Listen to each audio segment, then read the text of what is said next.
Now I would like to welcome to the stage Dr. Harold Pollack. Dr. Pollack is the Helen Ross Professor at the University of Chicago School of Social Service Administration. He is the co-director of the University of Chicago Crime Lab and a committee member of the Center for Health Administration Studies at the University of Chicago. He has published widely at the interface between poverty policy and public health. Before coming to the University of Chicago, Professor Pollack was a Robert Wood Johnson Foundation Scholar in health policy research at Yale University and taught health management and policy at the University of Michigan's School of Public Health. Dr. Pollack is going to discuss what we know and what we can do about the violence plaguing our city here in Chicago. Quite simply, this agenda would not have been complete without this discussion. Please join me in welcoming Dr. Harold Pollack. Thank you.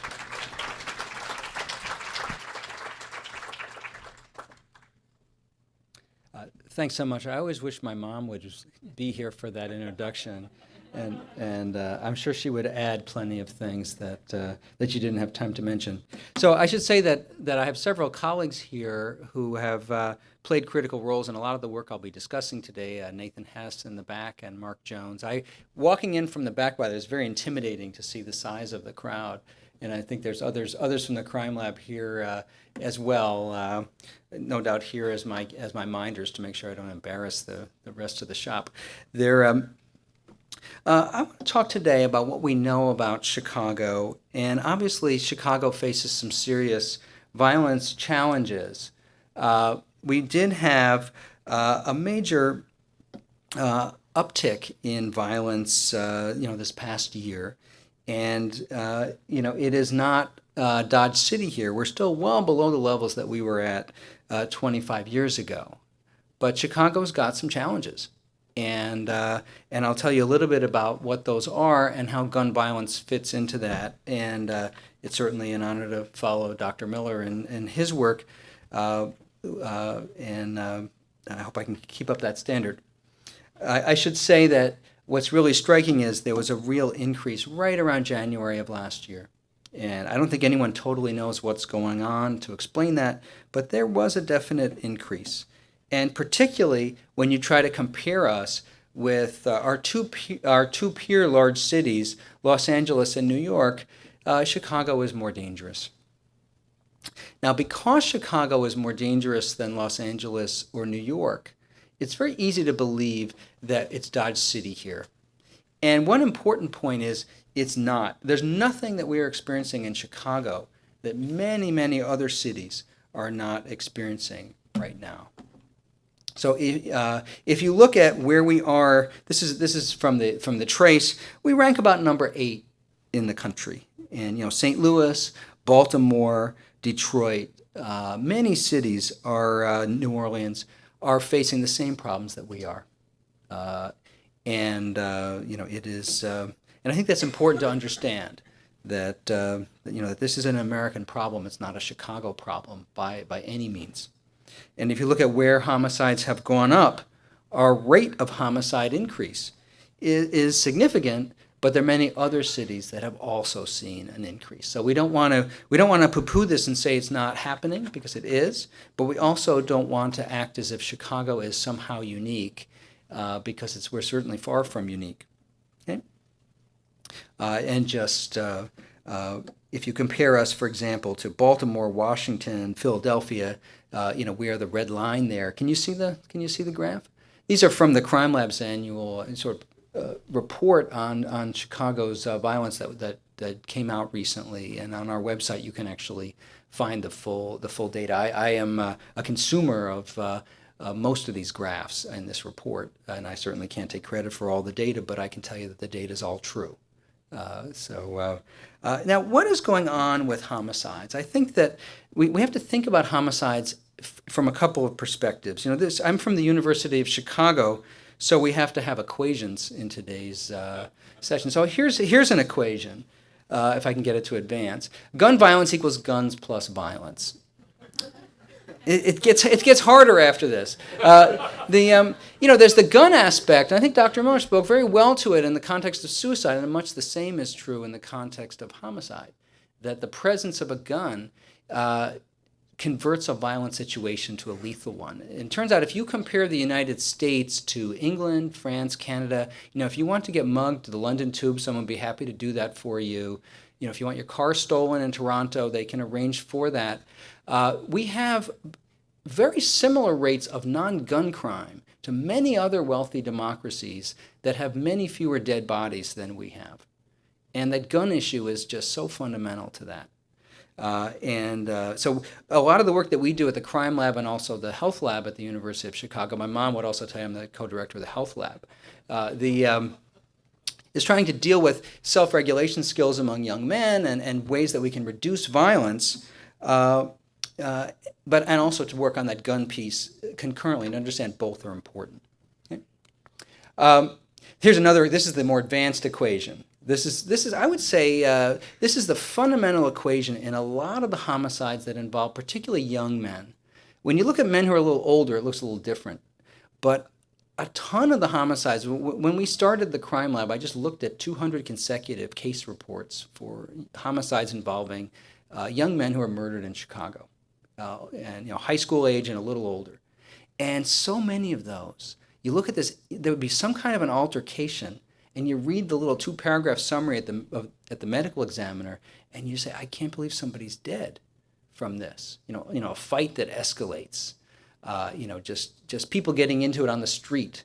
My colleague Jens Lidvig has a presentation about a case that started with a stolen bicycle, and you just say, wow, I can't believe people are being killed by this, and finding ways to deal with the self-regulation, impulsivity, and conflict escalation among young people is really important to deal with that. And our Becoming a Man intervention that Youth Guidance and World Sports Chicago implemented that we helped to evaluate showed that we could really reduce violence among young people through cognitive behavioral therapy and things like that.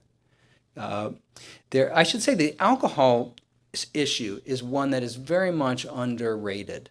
People often say to me, what's the biggest drug in the inner city? Kind of question. And I say alcohol. And they say, no, I meant drugs. And alcohol is pretty much the ball game. And I will tell you that every single issue of my own personal safety in my entire career as a public health researcher that involved someone that scared me who was using a substance, it was alcohol 100% of every incident in my entire career. Never had a problem with injection drug users and the work I did at needle exchanges, all this kind of stuff. Alcohol is the problem. Unless you're carrying a tray of brownies, marijuana is not that dangerous in terms of the violence potential when you encounter people who are using it. So one of the things that we did is we looked at alcohol in the blood of people that were found murdered. And this is actually data that's getting a little old now. It's 2005 to 2009, but it's Northern Illinois.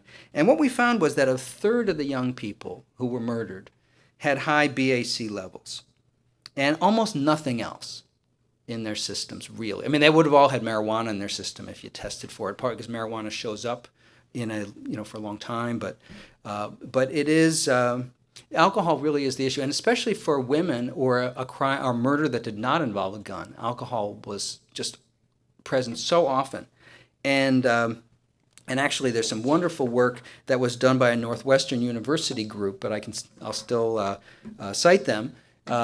Well, Linda Teplin and her colleagues tracked young people who had been in the juvenile detention center and looked at who died as you tracked them forward.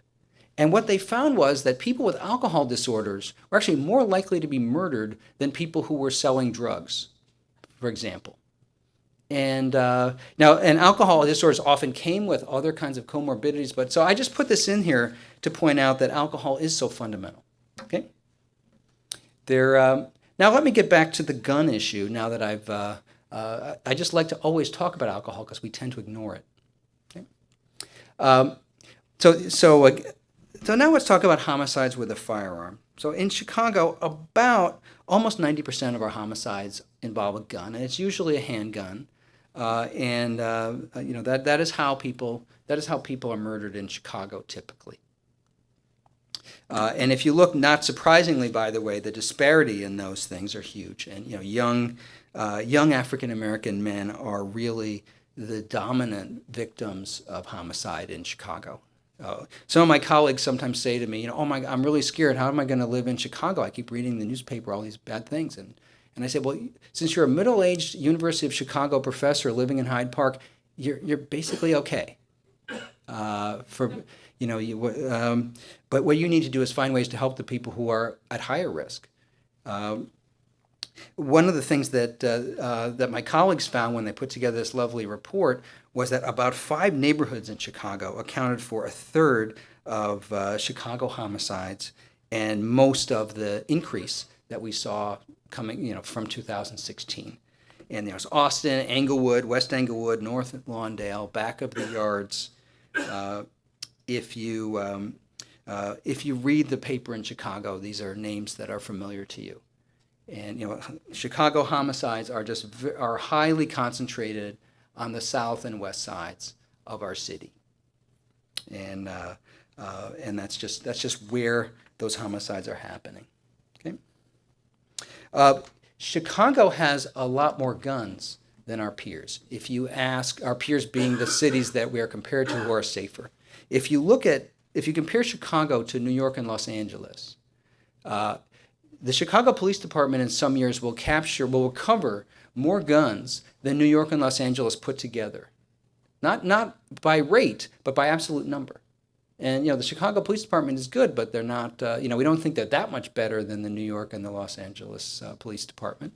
The rate of gun carrying in Chicago is profound. Actually, I'll back up one. If you look at the rate, we're over twice the rate of New York and Los Angeles in gun recoveries. And so a lot of these incidents that involve young men on the street in Chicago, it's much more likely that one of them will have a gun.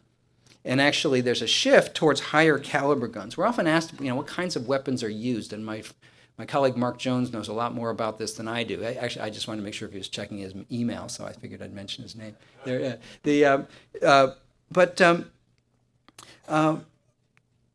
It's not so much the people using the AR-15s and assault weapons, things like that, but they are using more powerful guns, more higher caliber semi-automatic pistols, often with the high capacity magazines on them, and that leads to more death.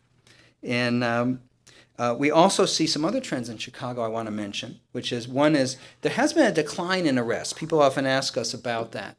The decline that we've seen is actually, I think, shows a pretty sensible set of decisions by the Chicago Police Department, which is there's a decline in narcotics arrests, particularly involving people that they don't regard as dangerous. But there actually hasn't been a decline in arrests for different kinds of crimes that we're really scared about. Now, who is it that is offending, and who is it that's being killed in Chicago? One of the poignant things, and it's as in the previous presentation, it's a little uncomfortable to talk about this. We know who a lot of the people are who are killed and being killed. If you look at the work of Andy Papachristos, has looked at networks of people that he's constructed based on who was arrested together. And he's constructed these ingenious social network diagrams and has found that almost everybody murdered in Chicago is in this network of people who've been co-arrested together. And if you're arrested with someone who is one handshake away from someone who has a gun, you're more likely to be involved in gun violence. And there's a whole variety of ways that people are not randomly mixed together in Chicago. The social networks matter a lot. And if you have a young African American man in one of those 5 neighborhoods that I just talked about, and he's not in this network of people that are being arrested together, his risk of being murdered is actually low. It's his next door neighbor who is in this co-arresting network who is a much higher risk. Okay? And we do find that homicide offenders and victims are much more likely to have multiple arrests and things like that. And so using data methods to try to do a better job of identifying who's at higher risk is one way we might be able to prevent some of the homicides by channeling resources on people who need help. And that's one strand of our work. So let me get to some of the challenges that we have in understanding the underground gun market. Everyone understands that using a gun as part of a violent crime should be a priority for the police department to go out and find people and arrest them. That's part of the core mission of every urban police department in America.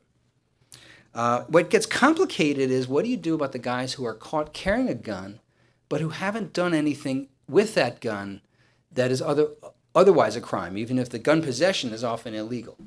And that's where we have a challenge, because what's really happening in a lot of these neighborhoods that I'm talking about is young guys are walking around armed because they're scared of each other. And how do you disrupt that arms race? And there's no beautiful way to do it, because higher deterrence against gun crime can be very helpful to reverse that cycle, and things like stop and frisk have in places helped with that. They also have a tremendous human cost and raise tremendous legal and constitutional challenges as well. And there's no beautiful way to unravel that arms race. Now, one of the striking things that we find in Chicago is a lot. If you listen to people talking on the news, you'll sometimes get the sense that getting a gun is about as easy as going into McDonald's and buying a hamburger or something like that. It's not. It turns out that if you look at the underground gun market in Chicago, there are some people who have ready access to guns, and there are a lot of people who don't. And one of the ways that we can keep everyone safe is by focusing on the transactions that we might be able to block. That there's an angry young man, 22-year-old guy, who wants to get hold of a gun, and we can often stop that person from getting a gun or delay that person from getting a gun, which gives us some time to intervene to deal with whatever the issue is that he might use that gun to commit violence for. And so it turns out that Anthony Braga and Phil Cook and Jens Lidvig and others have done studies of the underground gun market in Chicago. And it turns out that there's a lot of criminals who have trouble getting guns. And there's other criminals who have a very easy time getting guns. And we've been trying to understand how we can disrupt that market. And I think one of the things we have to fight is the idea, there's just so many guns out there that there's nothing that we can do about that, because that's a recipe for passivity. I would love for us to have public policy like they do in England about guns. That's not going to happen in the United States. And we can't, we need to find ways within our legal and constitutional and cultural frame that we can make it harder for dangerous people to get hold of guns. And that's what a lot of our work tries to do. Now, one thing that we found is that about 11% of gun offenders directly buy their guns from a gun store when we look at Chicago stuff. How am I doing on time? Am I doing okay? And so what's happening with the other 89%? It turns out we know way too little about what happens. One thing about a gun is that it's a very durable object. This iPhone 2 years from now, I'm going to basically be selling it at a garage sale or whatever. You can have a gun from 1985 or 1965, and it'll shoot you dead. And so guns typically pass from hand to hand. Almost every gun used in a crime in America was legally manufactured and sold to somebody, in a legal way coming out of the manufacturer. And so that gun is sent to a gun store, someone buys it, it passes from hand to hand, and then at some point we recover that gun. Maybe we arrest somebody and he's got a gun on him after he's committed a crime. That gun has passed through 3 or 4 other people or 5 or 6 other people before it got to that final person. And we know a lot about the initial purchase, and we know a lot about the final person who possessed it, but we often don't know a lot about what's happening in between. And that's what we actually think that's a very fruitful area of research that the Joyce Foundation and other funders have helped us research. So we have one set of papers that sort of started with the original purchaser, and we looked at where were the guns originally sold that were recovered in crimes in Chicago. And we did find, by the way, that Indiana seems to be a distinctive issue, particularly for our gang guns. One of the challenges we have is we have local gun regulation and we have a national gun market. And that's just a fundamental challenge. From my house, I can bike ride to my office, and I can bike ride to the Indiana border and, go buy a gun. And, that's a real challenge. And so having a national handle on what's going on is part of the answer. And finding a way to do that we can live with as a nation and public policy is a real challenge. The second thing that we did was Phil Cook, Susan Parker, and I, with the help of RSS Associates, surveyed people in the Cook County Jail. And our interviewers just went and talked to people that were gun offenders or who did crimes that were often committed with guns, and asked them a lot of questions about, where did you get your gun? How do you store it? How do you, what was your motive for getting hold of that gun? All kinds of questions about it. And one of the most remarkable things about this survey was that people were willing to actually tell us stuff. You might think that people in the jail, who's going to tell you stuff? They did. Although I must say, we did make one tactical error, which was some of our key interviewers were these very, very sort of energetic and engaging young women. And they went into the jail and they say to this 23-year-old man, I know you're the expert about guns. Tell me, answer my questions because I don't know anything. And these guys were like, I actually don't know anything about guns, but am I actually going to say that to this young woman? So they would make up stuff. And so we would have great interviews, and I would go to Mark Jones and my other colleagues, and they would say, you know that he's just completely making this up, don't you? And so there are the realities of survey research that don't always make it into the final paper. But it was really striking when we talked to them, and I should tell you that the people we talked to, they were very criminally active people. On average, they were arrested 13 times, and they looked a lot like the criminals that were arrested on the streets of Chicago. And we asked them, where did you get your guns? The most common place they got their gun was from a person who they trusted in some way or another. They're afraid of the Chicago police. People often think that criminals are not influenced by law enforcement, but they are. And they don't actually know what the police do to try to catch people who are involved in the gun trade. How are you supposed to know if you're just a kid in Chicago whether the Chicago Police Department has a lot of undercover officers pretending to sell you a gun? How are you supposed to know that? They're worried about stuff that CPD doesn't even do. Not that we told them that. I don't think CPD would be real happy if we told them, if we gave away their trade secrets. But you have to have someone who trusts you enough and you trust them enough so they're willing to get you a gun and you're willing to deal with them in a gun transaction that's illegal. And so it's often family or friends or someone that's maybe a friend of a friend. We don't actually see too much in gun shows. We can talk about that. Some of the things you hear about in the popular press, a lot of the places where the people who commit mass shootings and so on, that's not what these folks look like. They're ordinary criminals. They're actually not they're not dangerous people in the sense of being, I want to shoot 8 people. They're like, I need a gun because I'm selling drugs, or I need a gun because I'm afraid to get home. And we also we did the same survey in the prison, and we actually found some of the same things. And most people we asked, where did you get your guns? Most of them buy their guns, but a surprising number get guns as gifts. They borrow guns, they share guns. Sorry, this is Edward Tufte, for those of you that do PowerPoint stuff. He would shoot me right now for this PowerPoint because it's such a low quality thing. But what we found is people get guns from their informal social network. And to deal with that underground gun market, that's what you got to deal with. Okay. A couple other things to say about that. One is a lot of the guns that people have. We looked in our prison survey. We linked up the people that we were interviewing with what we knew about the guns they used in their crimes. And one thing that we did find was about a third of the offenders had gotten a gun and had used it for a crime within about 2 weeks of getting it. And this is when they got caught.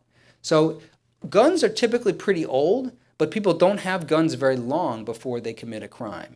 And so interfering with those transactions could have a real benefit, because sometimes people really want a gun for something that's happening right now or next week. And what we, if you look at this, is a survival curve which that goes out to about 6 months of the time to crime of a gun that somebody obtained. And there was a surprising number that just really got a gun pretty quickly. We did find that not too many of our people were stealing guns directly. In our jail survey, only about 2% of the people steal guns. In our prison survey, it was more like 10%. This is actually an important and politically polarized issue, which I didn't realize before I studied this issue. A lot of people who are more skeptical of what more aggressive gun safety regulations say, well, these regulations won't work because people can steal guns so easily. And what we found is that's really not what criminals are typically doing, but it varies from city to city. In low regulation cities where people go around with guns a lot, there's more gun theft because people know how to get a gun. In St. Louis, the police chief of St. Louis likes to say that if you want to get a gun in St. Louis, it's pretty easy to do. You go to Busch Stadium on the day of a Cardinals game and you look for a white pickup truck parked a block away and you go straight for the glove compartment. And you're going to find a gun there. That doesn't really work in Chicago because we just don't have that high rate of gun ownership and use. So we did find, so in New Orleans, our colleagues in New Orleans have found more gun theft than we see here. But here in Chicago, we don't see that much. But once a gun is stolen, of course, it can be put into the underground market. And there's a lot of work that needs to be done on that. Self-defense is a very powerful motivator for gun ownership and possession. I can't emphasize that enough. So in our jail survey, 40% of the people that we talked to had been shot in their adult life. I didn't actually believe this at first, but we got the same results in our prison survey, and we could actually find the incident reports of the shootings for a lot of the people to verify that this had happened. So you say to somebody, "Why are you carrying a gun?" And they say, "Well, why do you think?" And a lot of them would say things like, "I'd rather be judged by 12 than carried by 6." But whenever you hear something like that, it's a hip hop lyric because when you start, if you hear it more than once, it's definitely hip hop.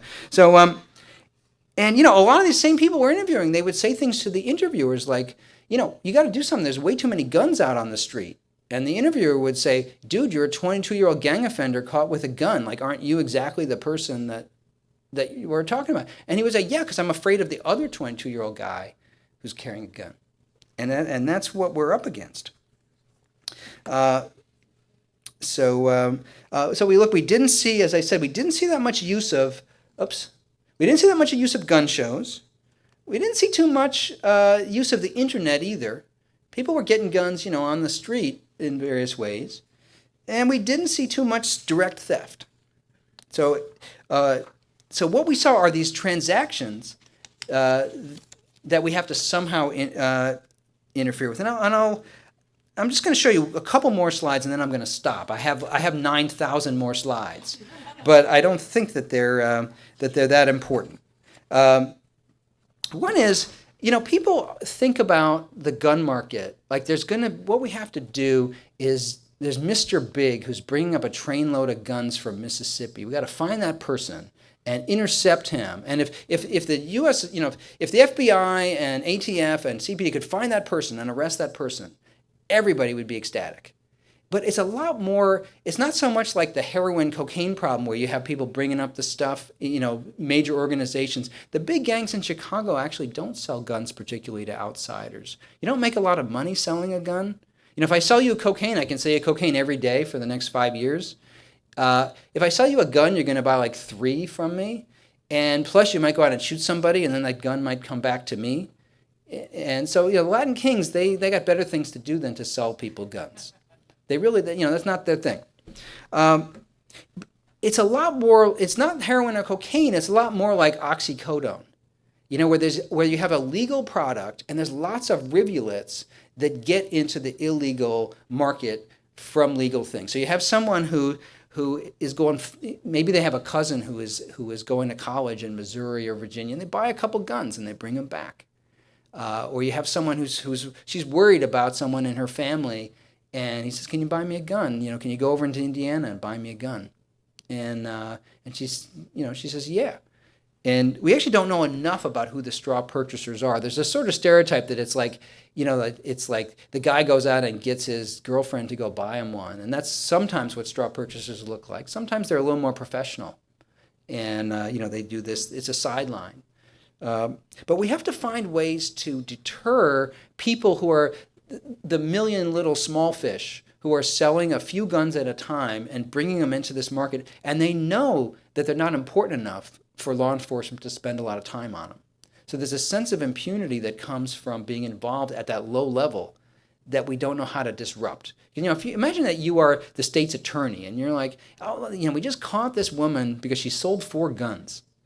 I'm going to spend 6 months making a case, and then she's going to go, and the jury's going to look at her, and she's kind of a sympathetic person, and she really didn't mean for anybody to get hurt by giving these guys this gun. Maybe someone did, maybe someone didn't.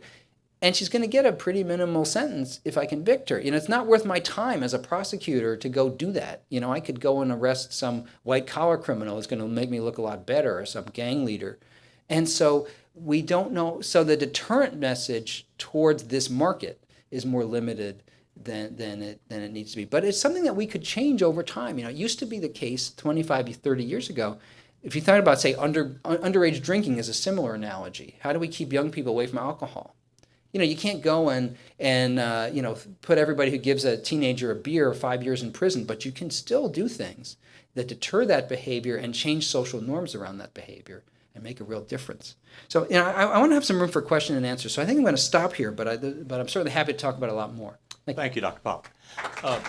Tell you what, if you would, we have about 10, 12 minutes for questions. If you'll pass the questions on the note cards to the center aisle, people pick them up. And let me go ahead while we're waiting for that. Well, you have identified a lot of issues, a lot of problems. What do you have some particular policies that you think that the city of Chicago could adopt? Well, I think there's a couple of things. I think one is how we allocate resources to investigations. If you look at in Chicago, when there's a non-fatal shooting, the clearance rate for those is about 5%. And the clearance rate, by the way, when there's a homicide is about 25%.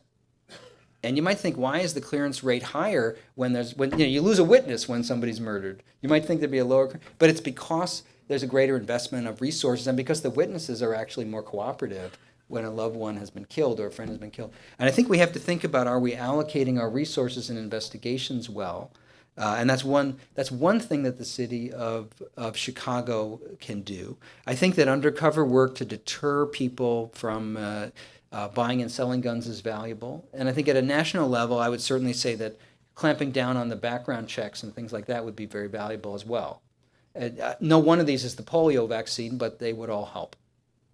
So universal background checks, for instance, do you think it would make a big difference? Yes, I do. And I think, by the way, there's best practices of gun selling that could help also. There's a lot of little measures we could do that, in the southwest suburbs of Chicago, there was a lawsuit that led to the local gun store in the southwest suburbs to start doing things like videoing transactions. And there's good reason to think straw purchasers are less likely to come in there and try to do that. It raises the perceived risk. And I think we can chip away at this with those types of regulations. You mentioned, and maybe you've addressed this, the problem with, as you call it, the arms race, the kids that are carrying the guns to defend themselves. Mm-hmm. What can we do? I mean, are we not arresting the ones with illegal guns? Well, taking the guns? I think, by the way, both liberals and conservatives need to learn from each other on some of these policy issues. I think that there's a lot that can be done. We do a lot of prevention work. I mentioned Becoming a Man, to help young people deal more safely with each other. We know there's been Sarah Heller did a beautiful randomized trial of youth summer jobs and how that reduced violent offending. There's a lot we can do on the prevention side. There's a lot we can do on the deterrence side too, and I think we need to focus more explicitly on guns in our deterrence operations in law enforcement, which means that we have to do it a little bit less on some of the other stuff. So one of the very heartening trends that I see in law enforcement is I'm involved in 2 randomized trials of people involved selling drugs who are not viewed as dangerous. And Chicago Police Department is saying, we don't want to arrest these people. And one reason they don't want to arrest these people is they want to go to communities and say, we want to focus on the gun people. Help us with the gun people. And we know that you're concerned about mass incarceration, so we're going to pull back on some of the other things that are less directly related to violence. And I do think though that we have to be more willing to incarcerate people who are actually doing things with guns and less willing for the people who are not doing things with guns. And so.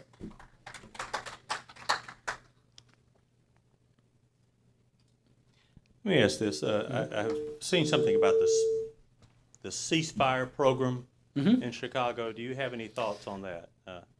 I have not researched ceasefire, but I have gone around with ceasefire interrupters, and I know several of the people involved in the cure violence. Hey, you mean the Chicago ceasefire cure violence model? There's also a Boston ceasefire.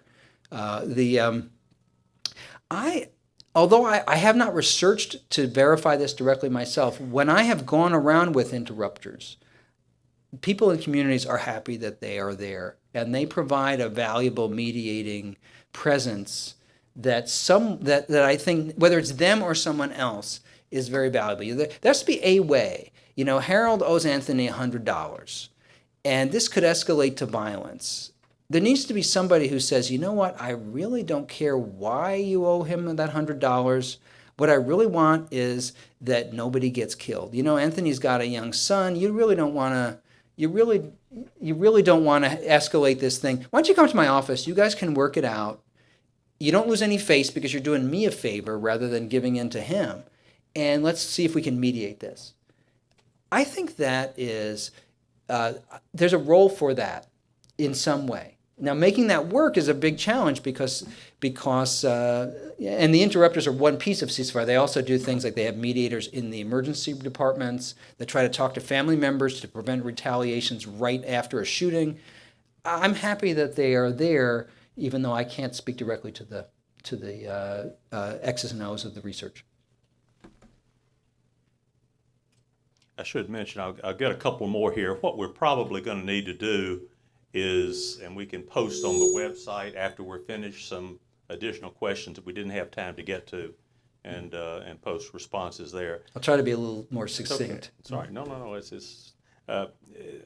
I'm advised that there's a bill being considered in the Illinois Senate Judiciary Committee this Tuesday that would encourage best practices for gun dealers. The bill would license gun dealers and allow for law enforcement inspections. This is one evidence-based policy proposal based on crime lab data. How can people use the data to support this bill? So I'm going to be mealy-mouthed about supporting or opposing any particular piece of legislation, but I will say that that type of measure, is a good way to proceed, without endorsing the details of any particular bill. And actually, if you go to the University of Chicago Crime Lab website, you'll find lots of data that we have about what we know about where guns are coming from that are used in crimes in Chicago, and there's a wealth of information there, and we'd be happy to provide further information. I'm going to run for Congress, so I have to practice these evasive answers. I have a couple of questions relating to the low homicide clearance rates. Considering the low clearance rates, how can you make any determinations about who shoots or kills? That is such a tragic problem that we have, and it's so deep in Chicago. And, where we have community and police, there's a human story on both sides, and finding ways to bridge that divide is one of the biggest challenges we face in the city of Chicago. And it certainly wasn't created overnight. And one of the things that I find most tragic about that is that the loudest voices on each side, I think, increase the polarization. When I look at the statements that people say the leaders of the FOP are making about Black Lives Matter, and the way that gratuitously alienates communities. The fact that they endorsed, that the National Union endorsed Donald Trump, when you think about the communities that police operated in Chicago. But then when I look at some of the Black Lives Matter folks as well, and they need to find a way to reach out to the human reality of being a police officer in Chicago too. And we have to find a way that the people on each side of the line can find each other. I actually find that one of the most helpful things we could do, and that I think minority officers in Chicago have a unique perspective that often bridges those worlds in a very valuable way. I think also in the clearance rate, that thinking about how we allocate resources, I think it's easy to, I'd like to see more resources devoted to sort of good old detective work in some of these cases. And I think that there's a good need for research to say, where should we focus those police resources? Maybe my colleagues at the Crime Lab have other ideas, but those are some ideas that come to mind for me. Another question, this may have to be the last one before the break. Will increased penalties for unlawful weapon use, for example, increasing the statutory minimum to 7 years, reduce gun violence in Chicago?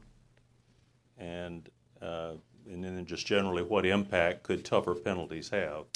Well, I do think that deterrence is important. Most of the research suggests that raising the probability that someone's going to get caught gets you more than raising the sentence. Somebody who would commit a crime when the sentence is 5 years, I really don't see that they're going to change their behavior a whole lot if you change that to 7 years. But I think it is important that people have a sense that something will actually be done. And I will serve some time for something if I'm caught with this gun. I'm not a big believer in the heavy minimums, partly because I think community legitimacy becomes a real issue. And when I've talked to people in communities about this issue, people have said, Dr. Pollack, we love you. You have great PowerPoints and stuff. But as I was supported some of these minimums, and people in communities were saying to me, somebody who was just as well-intentioned as you were and had just gave same awesome PowerPoints as you do, told us about the crack epidemic 20 years ago. And we supported some pretty harsh penalties then because we were worried about crack, and it hurt our community. And so we're up against that community conversation that we have to engage. And I think if the minimums are too high, then you will lose legitimacy, and then people will not help the police find the people. Thank you.